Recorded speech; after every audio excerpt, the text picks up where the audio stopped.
লোকসভায় আজ ইনিংস শুরু প্রিয়াঙ্কার। সাংসদ হিসেবে প্রিয়াঙ্কার শপথ গ্রহণ। রাহুলের ছেড়ে যাওয়া ওয়েনার থেকে যেতেন প্রিয়াঙ্কা। সংসদে পা গান্ধী পরিবারের আর এক সদস্যের।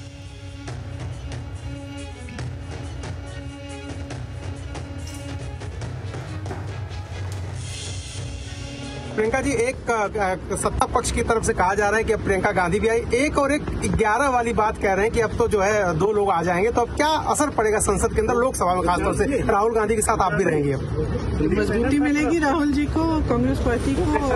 मेरे ख्याल से जो संविधान के जो असूल हैं उनको मजबूती मिलेगी, क्योंकि हम उसी के लिए लड़ रहे हैं। आज संविधान हाथ में लेके आपने शपथ लिया, क्या मैसेज देना चाहती है? वायनाड से आप चुन के आएंगे कि हमारे लिए संविधान से ऊपर कुछ नहीं है। हमारे लिए जो संविधान है, जिसके असूलों पर इस देश की नींव डली है, उसी के लिए हम लड़ रहे हैं और लड़ते रहेंगे। প্রতিক্রিয়া এসেছে বিজেপি সাংসদ শ্রমিক ভট্টাচার্য। কি বলছেন তিনি, শুনবো। কংগ্রেস একটা পরিবারতান্ত্রিক রাজনৈতিক দল।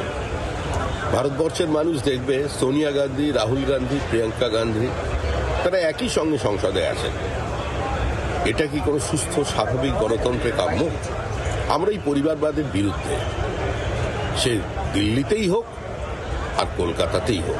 কারণ পরিবারতন্ত্র স্বৈরাচারের জন্ম দেয়, স্বৈরাচার দুর্নীতির জন্ম দেয়, আর তাতে ক্ষতি হয় প্রান্তিক মানুষের। এখন কংগ্রেস ঠিক করবে, তাদের সমস্যা হতে পারে যে তাদের মুখ কে হবে, রাহুল গান্ধী না প্রিয়াঙ্কা গান্ধী।